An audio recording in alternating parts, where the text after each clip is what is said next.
Hi guys, back once again to talk about Doctor Who, and we're talking about episode 4 already, which is Arachnids in the UK.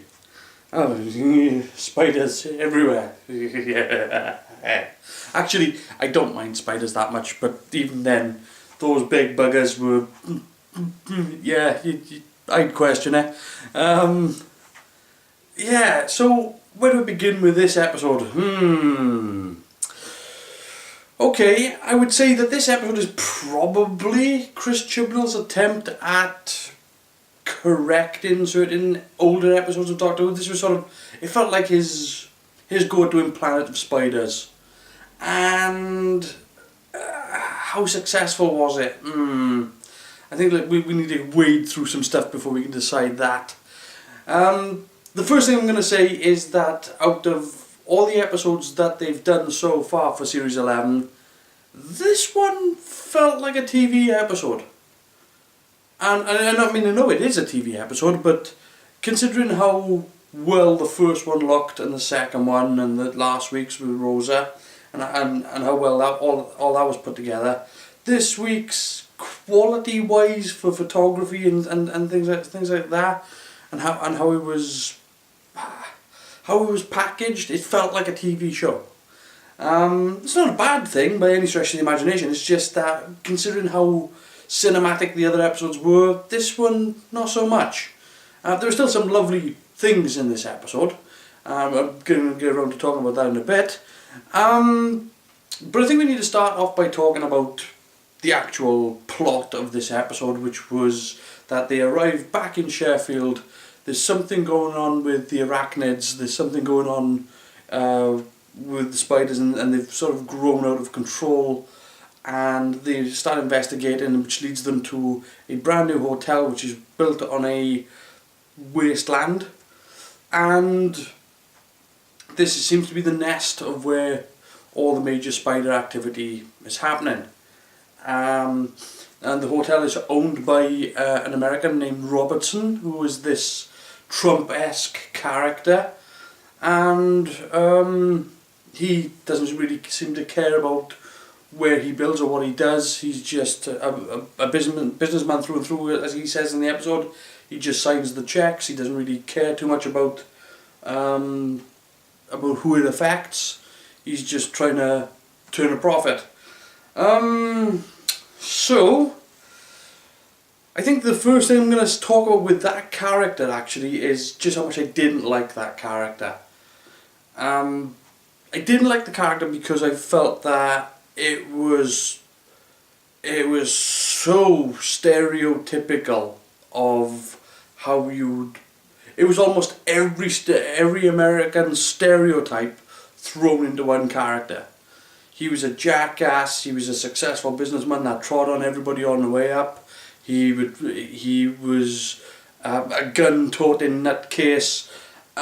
He was the embodiment of pretty much everything that people have against certain Americanized types.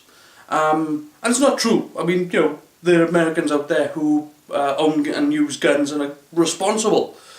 So the fact that this episode was sort of allegorical of Trump, but then putting into a anti-gun story into this episode, I didn't think it needed it. I just didn't think this was a character I didn't think was necessary for the episode. The same goes as well for the character of Dr. McIntyre. I feel like that character spent a lot of time going, spiders don't behave like that, spiders don't do that, spiders don't do this, spiders don't do that.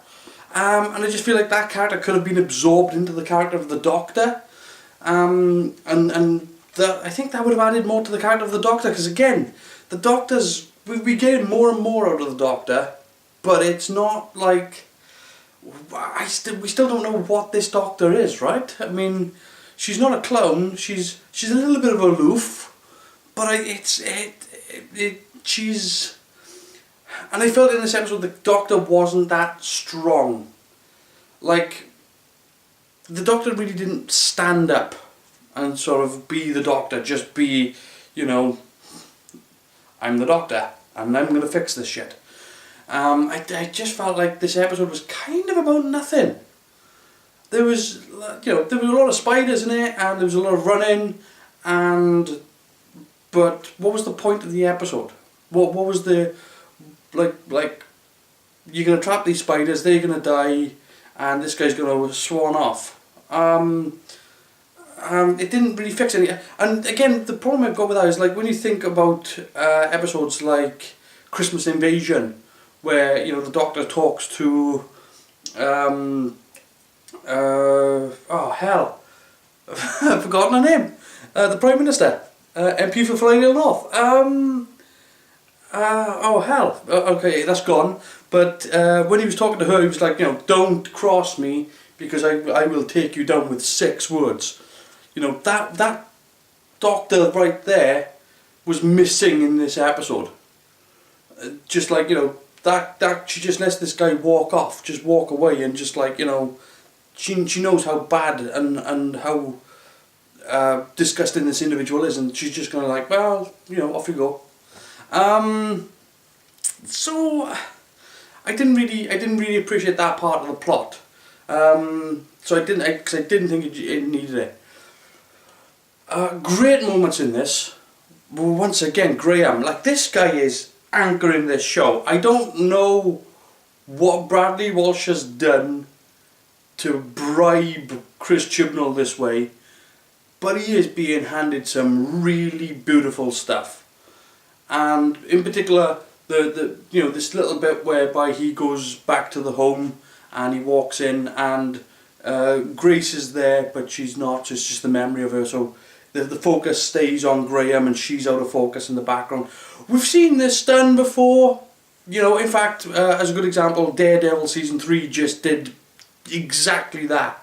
Exactly the same sort of shot. So it's nothing new, but this was done to great effect. This was a very good use of that technique. And again, it falls back to Graham and Ryan and the moments that they're having where, he gets given the letter by his father and he's not going to open it, he's not going to read it, and then he eventually does, and he has this moment with Graham again. And it's really nice stuff, this really nice back and forth of, I guess, family building between the two. We got more out of Yasmin this week again. But I've got to be honest with you, man. They're giving her stuff to say, but they're not giving her stuff to talk about. Like, she's saying stuff, she's been given more words, but I have no good god idea who this character is. I have absolutely no idea. And I was thinking that, we're going to get some stuff happening with her family, we're going to get some stuff going on. But it wasn't. Every single time, there was a question raised, Yaz just shut them down. And I was just like, what, we're not going to find out anything about you? What? You're with your family and we still don't know? Like, why did you become a police officer? What's going on between your family? Why is there so much sort of bad vibes in the air? I mean, the only thing I can tell you is that, about this character, is that she doesn't open up. I have nothing else. I don't. If you were to tell me that there was a bank job and the guy pulls off the balaclava and it was Graham, I'd say, no, that's not in his character, that's not in his nature.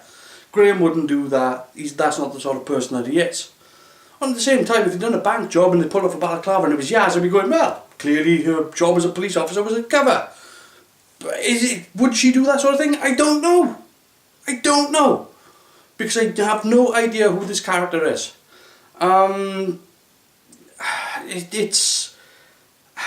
It's good that we've gotten more, but we've been really slowly drip-fed stuff about Yaz that I just, maybe I'm just not connecting with the character. Maybe it's just me, right? And maybe I'm just not connecting with the character at all. But I'm scraping the bottom of the barrel trying to find stuff about this girl that I can talk about in more complete terms, and I just can't. Like, I could tell you that Graham is the sort of person that's gone through so much crap that he knows how to cut straight to it.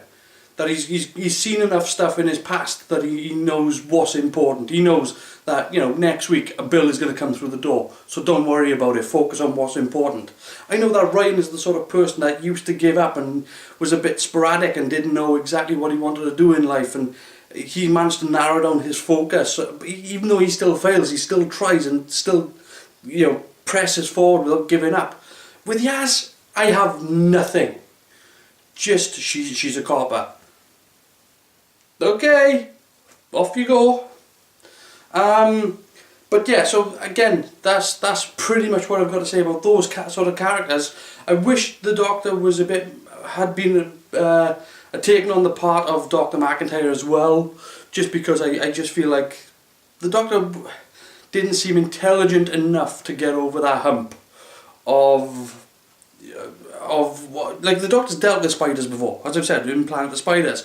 So did you really need an arachnid expert? I mean, there was people just there for, I guess there were people that just there to make up a body count. And then you get to the end of the episode, and really there's no real resolve.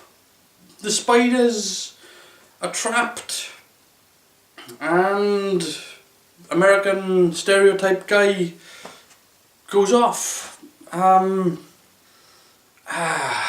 Nothing was gained from this episode. Aside from the fact that they all end up going back to the TARDIS and saying, hey, you know, we're along for the ride now, there was nothing really... There was nothing really to this episode, was there? I mean, look, it was good for the creepy crawly stuff, right? It was. I'm not going to try to run down this episode too much, because there was some nice stuff in this episode. There was some good stuff. The CG on the spiders looked fantastic, right? It was a really sort of creepy run around type of Scooby-Doo type episode. It was also one of those episodes which was kind of saying, look, you know, just because they're big and ugly and beastly doesn't mean to say that they're doing anything other than acting into their nature. Whereas people have a choice. There was that sort of thing going on, but it wasn't really... It wasn't done in such a way that it was like, oh, okay, that's definitely what this episode is. This is probably the weakest episode they've made of Doctor Who this season. I'd still put it into the sort of okay category. It certainly has come down a bump from Rosa, which I thought was a brilliant episode. This was a step down for me. They were dealing with paper thin characters, not really well fleshed out. There was some nice advancements in, again, it was all due to Graham and Ryan. Like, literally, those two guys are stealing the show. They are absolutely walking it. I mean, Ryan could have done with a bit more this week. He could have. There was a little bit less, but still, there was enough in there to say, look, these two guys are the front men of this show, which is odd because the show is called Doctor Who and the Doctor's taking a back seat. I don't get it.